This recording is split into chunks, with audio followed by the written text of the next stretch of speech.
The first part of many. Headlight, driver's side, Chevy Cruze.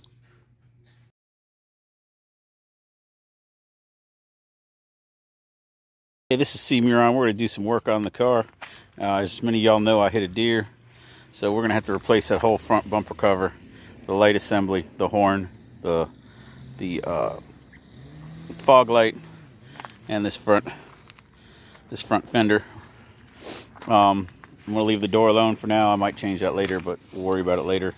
The damage was fairly extensive for the front, but it's all stuff that the average person who's pretty good with tools probably can fix. Got some parts already taken apart over here, or let's call it taken apart, already yanked out because they were busted up. Got a new fender, new bumper cover, new light, and horn assembly. So what I'm going to do is I'm going to start with the horn assembly. The horn assembly is located down here. Horn assembly is located down there. Below that you can see the the fog light assembly as well, and that's got to hold off until I can go ahead and put the new bumper cover on. So to get this running, first things first I want to do is get that horn and that light reassembled in there. Okay, I'll be right back when I get that parts and everything ready. All right, so we got the new part here. It's a dual horn with a high and a mid. The bracket will fit right into the existing spot, which goes down here. Now, when you're working on horns or things like this, there's a bracket right here we're going to have to bend back probably to adjust. We're going to have to take this off here.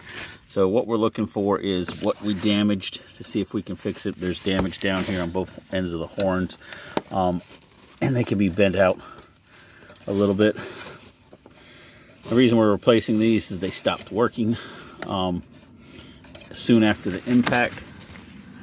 So we're going to go ahead, and there's one connection that runs back to the body. So first thing I'm going to do is take it, disconnect it from here so I can pull it around and work on it.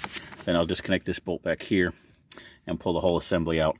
And once I have that, there's a connection on the back which connects up into a spot like this. And we'll connect that in and then remount it. All right, so I'll get back with you as soon as I get this apart. And I'll tell you what kind of tools it takes afterwards. It looks like it's going to take probably either an 8mm, and I'm sorry about the lighting. I don't have any real lights out here, but it looks like it's going to take an 8mm there, and 12 or 11 there to get this apart. All right, I'll be right back. All right, well, that bracket right there was actually bent back. I bent it forward. It's part of the light assembly. We got the horn out. We're getting ready to put the new horn back in. So I still took that piece out because that piece will need to be, it was a 7mm, not an 8, and that was a 13, not a 12. So as usual, I'm putting everything back together. We'll test the horn once I get it back together, make sure it's working, and then we'll go from there. All right, we're going to go test the horn. I'll leave you right here. You'll hear it. So you can hear it.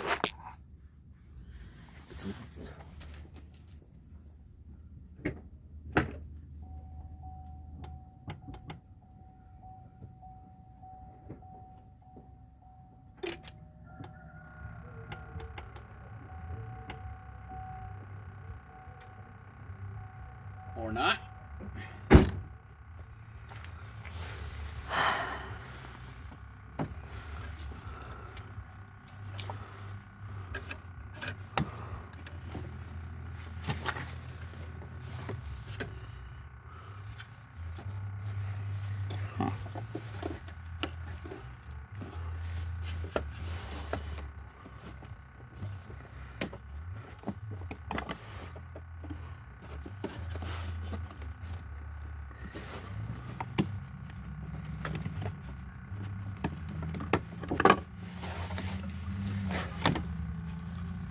I'm going to check fuses and such, but the horn was damaged, so I naturally thought it was the horn. Of course, it's not, so we'll see what else we can do. All right, I'm going to get the lights and start working on the light. See if I can do it, or if I have to change that fender first. All right, be right back. All right, this bracket that I was massaging right here, that one's straight. That one looks better, but this right here is part of the front fender. So I'm just going to go ahead and start swapping out the front fender, get rid of that, because that'll be better to do it now than to do it later. and we'll see what we can do from there. All right, I'll get back with you. Front fender is connected by bolts throughout the place, and it has clips in the back that go to the air dams and everything. So we'll see what we can do with that, and I'll get back with you. And that's where the fog light goes. So yeah, we pretty much boogered everything up over here pretty good. Nice deer. Well, that's why we're eating them. All right, be right back. Now, when you're taking this top fender bolt here, first of all, you gotta be really careful because it comes up by the glass, so you can't use a socket. You gotta use a wrench. And when I was doing it, I was trying to pull this back, and I kind of broke the plastic right here. So you probably should take the whole piece off. It's a lot of stuff to take off, or you can break it off depending on how you feel. Me, I didn't mean to break it off, but I probably still would have broke it off. So it's not that big of a deal until Mrs. C. Muron watches this video and fusses at me about it. But if she wants another one, we can buy another piece and replace it. It's not that big of a deal. I'll probably try to glue it back on, see if that'll hold. A little bit of Gorilla Glue always works. But as you see, it comes right up against the glass, and we've had to replace this glass already once. I don't want to have to do it again, so be very careful. That's why I'm using a wrench rather than a socket, because the socket comes in, you're actually touching the glass almost. So, oh, let's see what's coming down the street.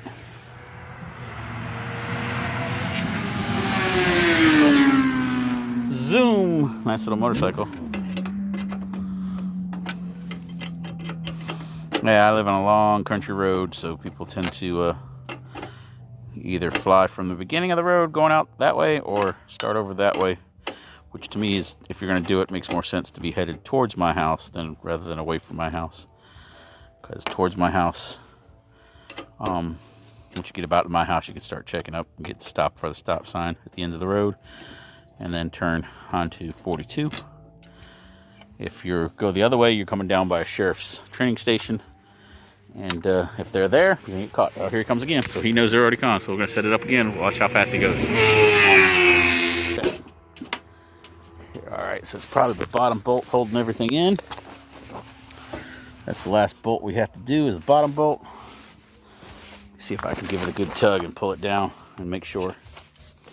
All right, I didn't bring a tripod out with me because I don't know how long I was going to be. It's starting to get chilly. And yes, I know it's not cold. It's getting chilly. I live in North Carolina. It doesn't get super cold here. All right, yeah. Let me go ahead and see what I can do. I'll be right back. All right, let's try this again. All right, when you're putting these on, you got to massage these. You definitely have bolts that you need to make sure you go over top of. The hidden bolts especially.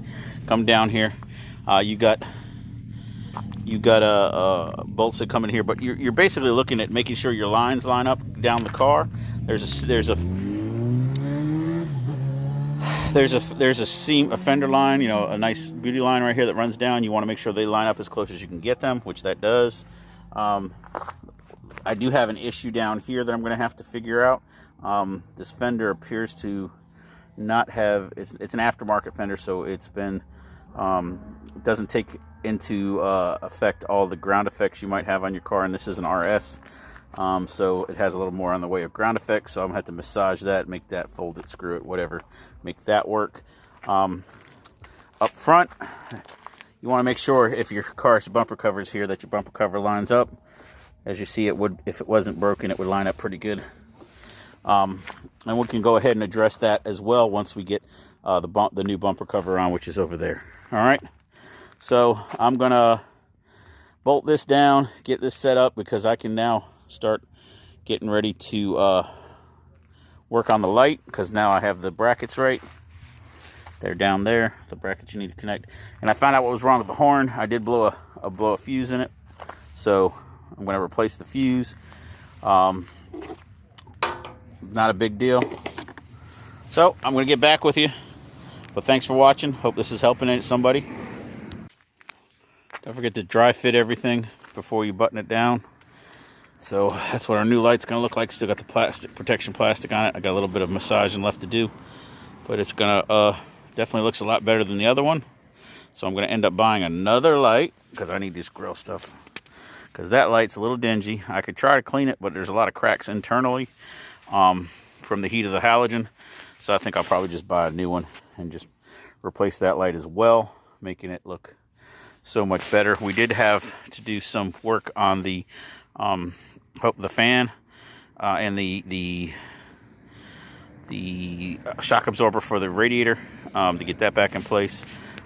We are going to need to buy, like I said, this upper grill. I don't need to. Yeah, the upper grill and the lower grill piece. The middle grill piece, excuse me. Lower grill piece is in one piece. And we're also going to have to buy another one of those, the beauty part, for the headlight that goes in. I'm just trying to avoid my license plate. Even though it goes to a different address, I'm still trying to avoid it. That goes in here. So I'll get that at another time. So we're going to go from here and button this up and see how she looks. I do have to pull it back out, like I said, because I have to pull off the remove sticker.